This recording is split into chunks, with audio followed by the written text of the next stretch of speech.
Welcome to This Week in East Brunswick. Today we'll have some scenes from the 26th Annual East Brunswick Road Races. Runners of all ages participated in a wide range of events to benefit the Daisy Recreation Program. We'll also stop by a celebration sponsored by the Association of Indians at Rutgers, celebrating the anniversary of Gandhi's birth. At the library, a program on emergency preparedness was sponsored by the Women and Disabilities organization. This and more, including Diane de Oliveira's interview with members from Catholic Charities. Stay with us.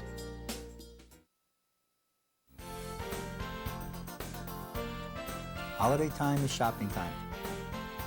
When you think shopping, think East Brunswick. East Brunswick means bargains, wheels, and sweet deals. The latest fashions for your family and for you. And your best friend too. Keep your best foot forward on land or on snow. With convenient spots to gas up and go. And great places to have fun, all at prices that won't curl your hair. Whether it's an elegant holiday feast, a quick bite, or an exotic delight, East Brunswick's got it. For gifts that sparkle, or put a sparkle in a child's eye. To ring out the old, and to ring in the new. For hoop dreams and sweet dreams. The books we want to read, computers that are up to speed. And don't forget the disc.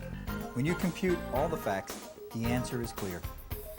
East Brunswick means you'll find it right here. You'll find literally thousands of values right here in East Brunswick. From Riders Lane to Route 18, the items and services you need, all within convenient reach. This year, save time and money and shop in your own backyard. Remember, when you support local businesses, you help keep taxes down too. When you think shopping, think East Brunswick. I'm Mayor Bill Neary. Happy and healthy holidays to all.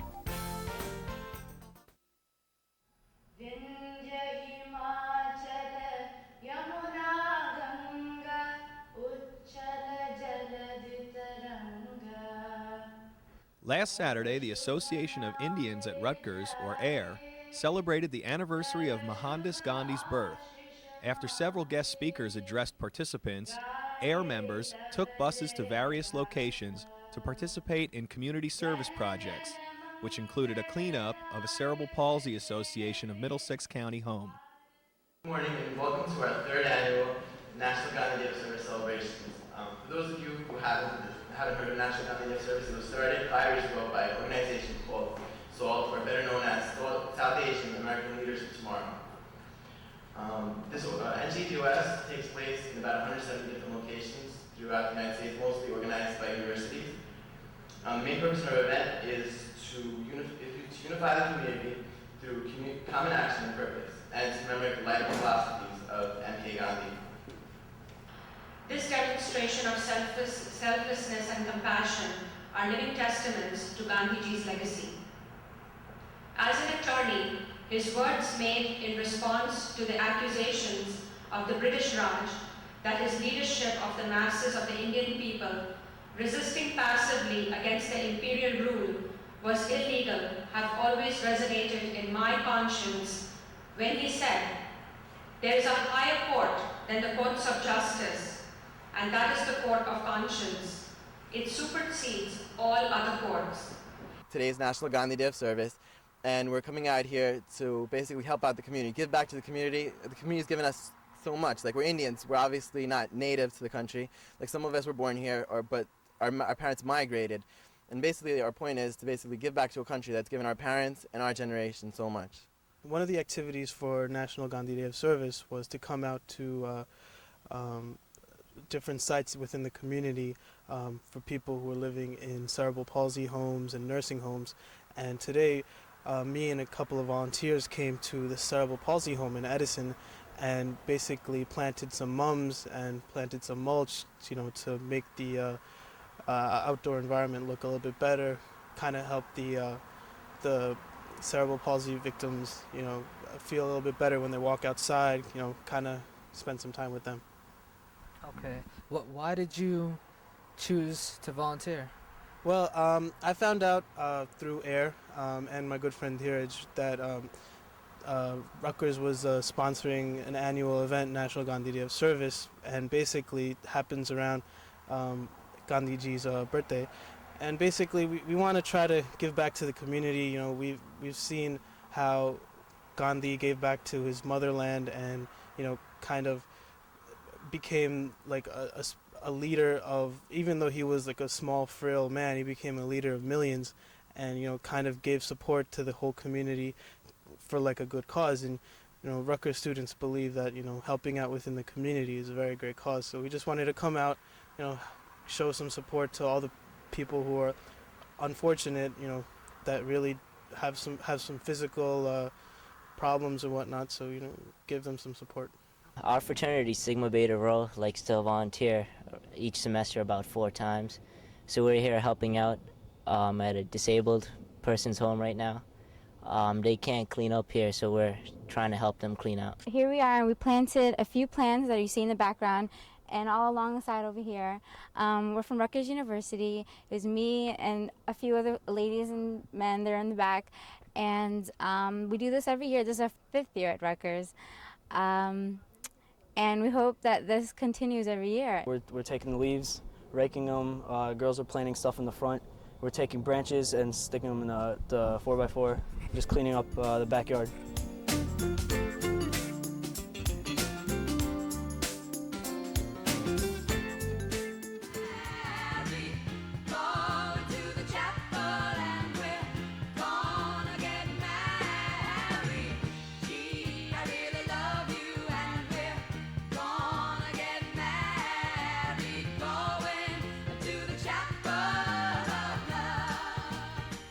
Hello everybody, I'm Jill Richards with This Week in East Brunswick. We have a great new series coming your way called Go Into the Chapel with Judith and Jim. Sitting next to me is the host of Conversations with Judith, aired right here on EBTV. Congratulations, Judith. Thank you, Jill. Thank you. Judith is getting married, obviously, and she has agreed to let us kind of tag along on some of your planning adventures. And you know, a lot of you Central Jerseyans may know Judith because she is the host of WCTC's morning talk show, Wake Up Central Jersey. Yeah. And, you know, I'm on a brief sabbatical now. Okay. I've taken a step back from my radio career because I'm getting ready for my next big role in life, and that is to be a wife and a stepmom. So I've taken a little step back, and I'll be visiting on the radio from time to time, hosting, but now I'm getting ready for this new role. Oh, Judith, it's so exciting. It is. Let's backtrack a little bit. If you can give us a little history on you and when you got involved with EBTV. Well, in 1987, I came to East Brunswick to be the Director of Recreation, Parks, and Community Services. And we are so lucky in East Brunswick to have East Brunswick Television. And one of the things I had done prior to my arrival here was some per diem TV work up in Bergen County, where I had been working previously. So when I arrived here and found there was a TV station, it was just a match made in heaven, because I was able to, with the help of the terrific staff here at East Brunswick Television, put together some documentaries, some promotional pieces, and take part in the weekly newscast as the Director of Recreation and Parks with some TV experience. And this has gone on now for years. I left the township in 1997, but I continue as a volunteer here on East Brunswick Television, and they've been kind enough to let me do that. So I'm part of the EBTV family. Oh my gosh, you know, you're fantastic here, and you're fantastic on WCTC. Oh, well, thank you. You have a huge knowledge of government and political policies, and you're very interesting to listen to. What kind of do you have a background? Oh yeah, involved? well, I have been in government services for 25 years and studied it in school and have several degrees that have given me that general background, but I've always been a news hound, and it's kind of interesting how life works, is that as a child I couldn't quite decide what I wanted to be, and at one period I wanted to be a journalist, and in another time I wanted to be a recreation director or a phys ed teacher, and then briefly I wanted to be a nun. That's the only thing that didn't happen. So what was kind of interesting is, as my life evolved, I really have had an opportunity to do all those things, including a brief stint as a firefighter. So all the things that I wanted to be as a little girl sort of came to fruition. The one thing I never really dreamed about was being a bride. And so at the ripe old age of I am going down the aisle for the first time. So it is an adventure, and you're all going to come along. And it's so exciting. Now, all right, enough with the history. Let's get to the romance. Absolutely. Where did you meet Jim?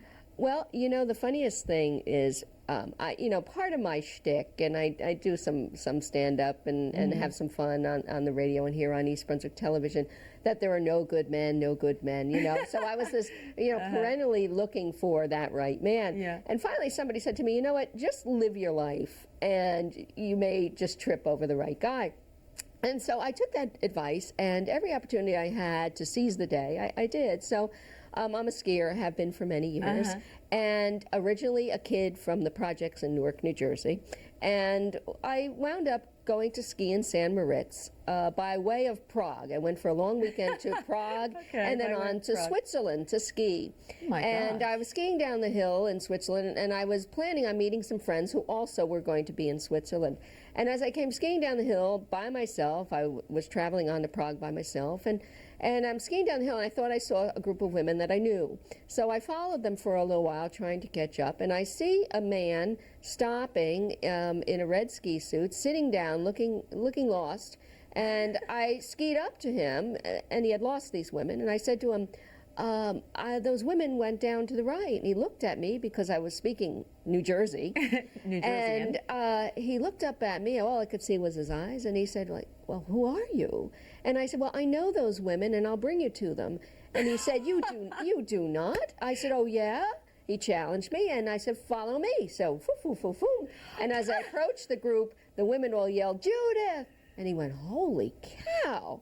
And I got to know him that week, and it turns out that he was from New Jersey, born and raised in Paterson. So girl from Newark meets boy from Paterson at the top, literally the top of the world in San Moritz.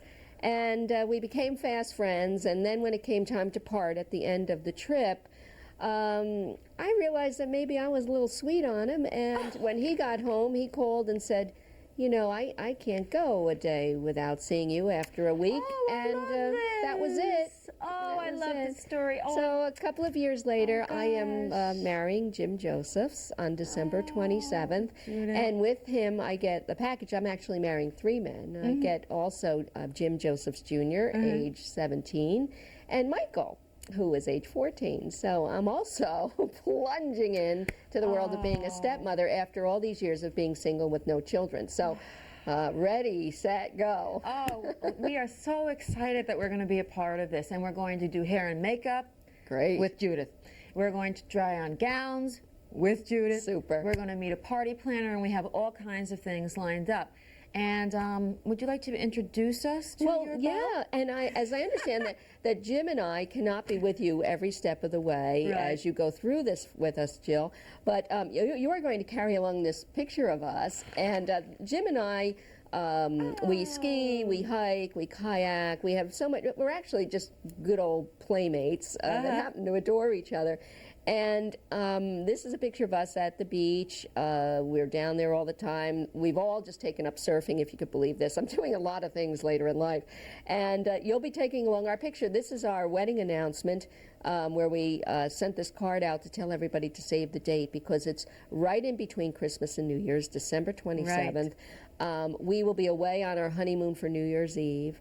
And we love Christmas and the Christmas season. So that is why we picked it, so the children are off, and then we are just going to have one big fat Italian wedding. Judith, I am so honored to carry this around. I will take it with me on all of my adventures. I hope that you join us on all of our adventures.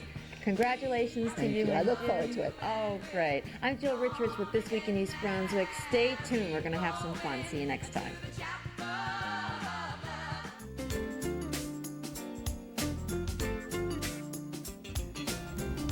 More than half of America's children are in some type of child care, and for parents, it's not about whether or not they want to put their children in child care, but quality. Hi, I'm Diane de Oliveira, and with me today is Mary Jane DiPaolo. She is the Division Director with the Metuchen Diocese Catholic Charities. Thanks for being with me today. Thank you. Now, Metuchen Diocese Catholic Charities has become the leading child care provider in Middlesex and Somerset counties. Yes, we're the unified child care delivery system, so we do a variety of administration of child care programs for Middlesex and Somerset counties.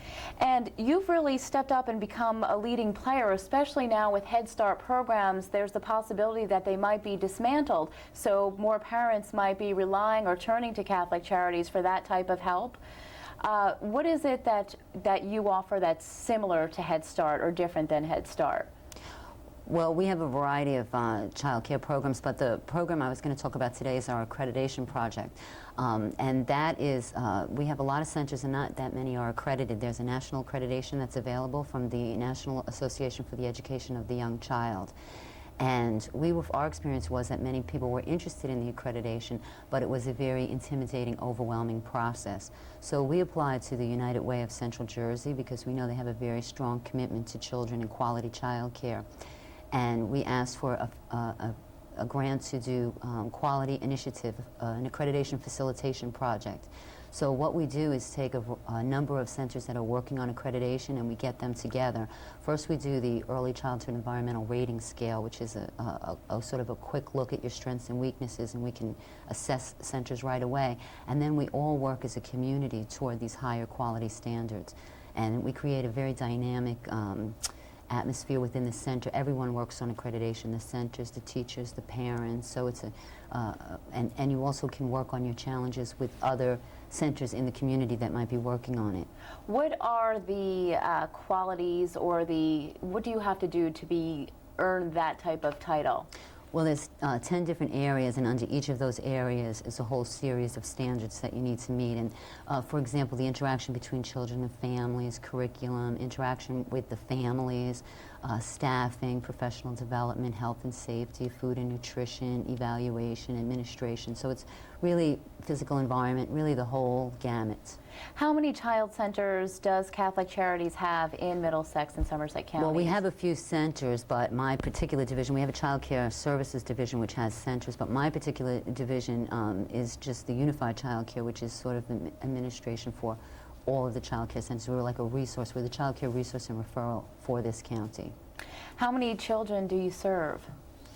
Well, we really serve the whole county. Like we have, for example, Resource and Referral, which is a service that's available to the community at large free of charge. You can contact us. We have a data bank of all of the child care options that are available. So anyone that lives or works in the county can contact us and we can counsel you on what to look for in quality child care. We can send you information. We can send you checklists to go.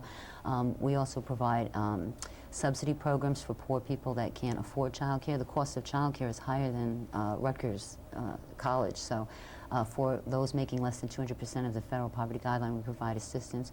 We also have child care health consultation. We have a team of nurses that can go out and provide consultation, health consultation and trainings to the community. We have professional development for all of the centers. We have CDA classes in both Spanish and English. We have a conference and all kinds of trainings available. So we have a variety of activities with sort of administrative type of organization. What are the age range of the children that you serve? Is it a certain... 0 to 13. 0 to 13. Mm-hmm. As you were mentioning, the cost of childcare, so many friends of mine I know are choosing to stay home instead of returning to work because it's not worth what they would make versus what they would pay in childcare. For parents who are interested in finding out more about the Child Center or learning how to enroll their children in any of the centers from Catholic Charities, what can they do? They can give us a call. Our number is 732-324-4357, and people can call. There's a whole array of options, and they can get applications and information. We can even send them age-appropriate information about their child if they're just looking for parent information. And you mentioned some of the funding comes from United Way. How else do you get the funding to be able to offer the child care? We receive some federal funding from the Child Care Development Block Grants and the TANF Block Grant. Now, are you limited to how many children you can serve? Is there a certain capacity or? Certain programs we serve everyone in the community. Other programs we have a ceiling, and we do have a waiting list. For example, for our New Jersey Cares for Kids, we have a very long waiting list. 1,100 children. 1,100? Income eligible, unduplicated children. What else, Mary Jane, do you want people to know about Catholic Charities? the Child Care Center. What do you want people to know about that? Well, people can call us because we have lots of information. We even have a resource room for providers, so people can feel free to call us with any kinds of questions, and we can, if not provide the service, link them to the service. And again, if you can give the number, and do you also have a website that people can go to? Yeah, our website should be up. We have Catholic Charities has a website, which is ccdom.org, and we're getting our own website, which should be up within a month, and that's going to be ccinfo.info. And our phone number is 732-324-4357. Mary Jane, thank you so much for being with us today. For Making a Difference, I'm Diane de Oliveira. Faster than searching the World Wide Web. More inspiring than a half-calf mocha latte. Able to answer any question with insight and detail. This superhero of knowledge can find the answer to any question no matter what the problem. And she works in your neighborhood at your public library. When you need to know, get to know your library. Log on to njlibraries.org. This could be your winning ticket to a new combination DVD VCR player, Sony PlayStation 2, a color TV, or any of hundreds of other valuable prizes. Raffle fans, rejoice. Here comes Central New Jersey's biggest and best raffle pull, the East Brunswick Friends of the Library's 19th annual Best Ever Tricky Tray. This year's Tricky Tray will be on Friday evening, October 17th, in the East Brunswick High School cafeteria. When the doors open at 6:30 p.m., you'll find a full array of unbeatable prizes.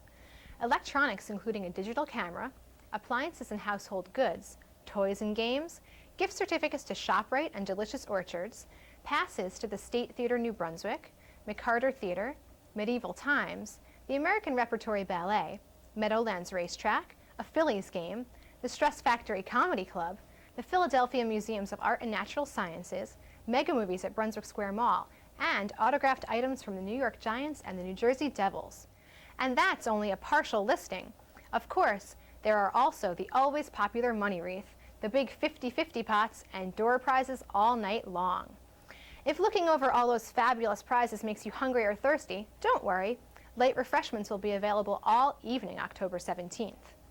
The Friends of the Library's Tricky Tray is one raffle where you can feel good about dropping your tickets into those decorated cans because proceeds go to help the Friends help the library serve you and your family better. Admission, which includes a sheet of raffle tickets, is just $5. Admission tickets can be purchased in advance at the library's circulation desk beginning September 19th or at the Tricky Tray itself starting at 6:30 p.m. Number calling begins at 8 p.m. This event is always a sellout, so we recommend you purchase your admission tickets ahead of time. Catch all the excitement and enjoy a fun night out, and maybe return home with a fabulous prize or two. Be sure to mark down the date, time, and place. October 17th, 6:30 p.m., the East Brunswick High School, 380 Cranberry Road. For more information, visit our website at www.ebpl.org and click on News and Events.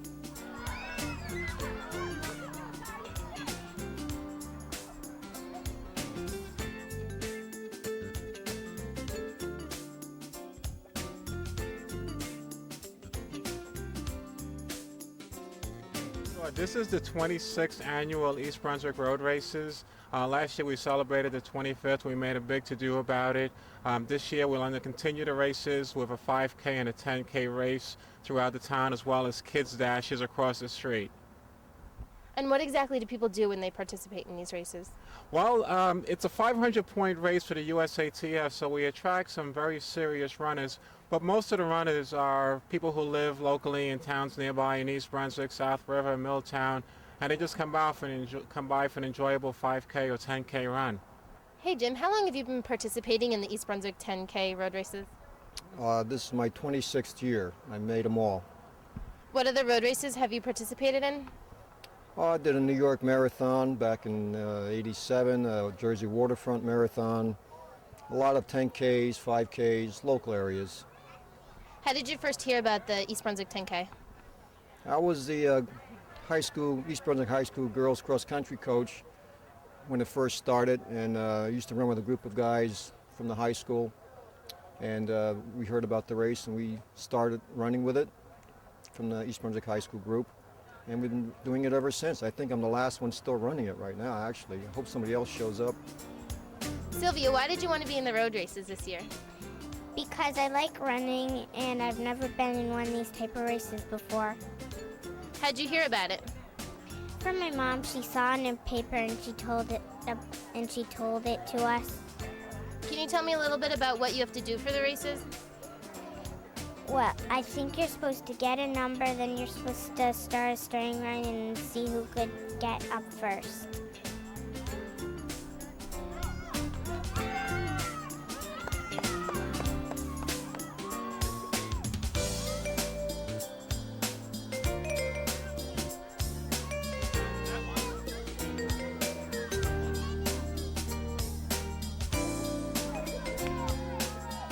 In the John Ragone 5K run, among the East Brunswick residents, the top 3 male runners were Bill Winch, Vincent LeBlanc, and Howard Lee. And the top 3 female East Brunswick runners were Megan Donovan, Marcy Mattis, and Lauren Fetter. In the 10K run, the top East Brunswick male runners were Douglas Brown, Ed Donovan, and Peter Trimboli. The top 3 East Brunswick female runners were Donna Santamarina, Vicky Heitzenroder, and Marianne Haas. Emergency preparedness has been addressed in many venues with a sense of urgency since 9/11. Disabled individuals often face special challenges when confronted with an emergency situation. Last Tuesday, the Middlesex County chapter of the New Jersey Coalition on Women and Disabilities sponsored a forum they called Before You Panic. Elaine Risley, president of the group, said the program was an information-gathering session to help develop a preparedness protocol for everyday emergencies for people with disabilities. Kitty Nugent described an emergency involving her daughter, Wendy. Not a minute from my house, not a minute, was a head-on accident. The bus was totaled. She was hurt. Other passengers were hurt. Her wheelchair was totaled.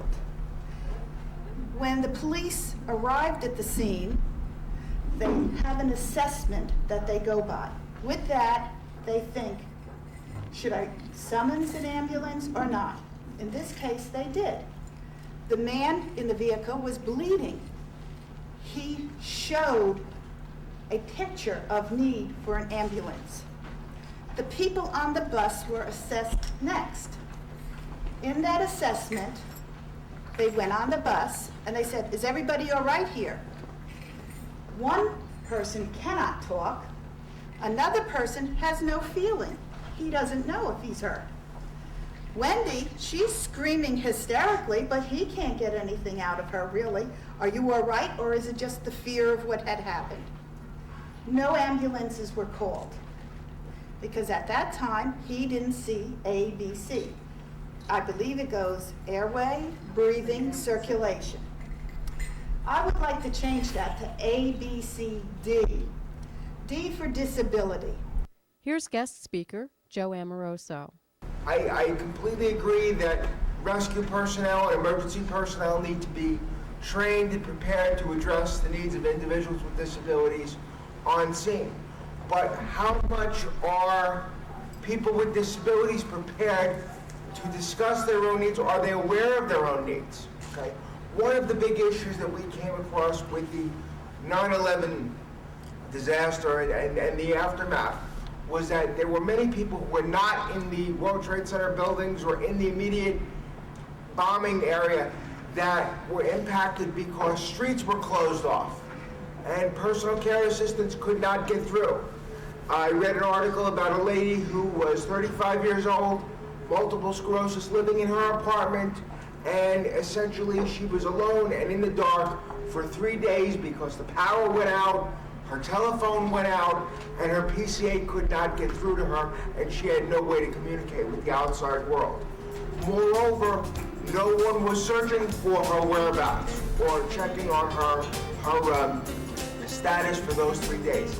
72 hours is a long time to be in the dark with no food, no PCA service, no form of support. That's all for this week. Thanks for watching.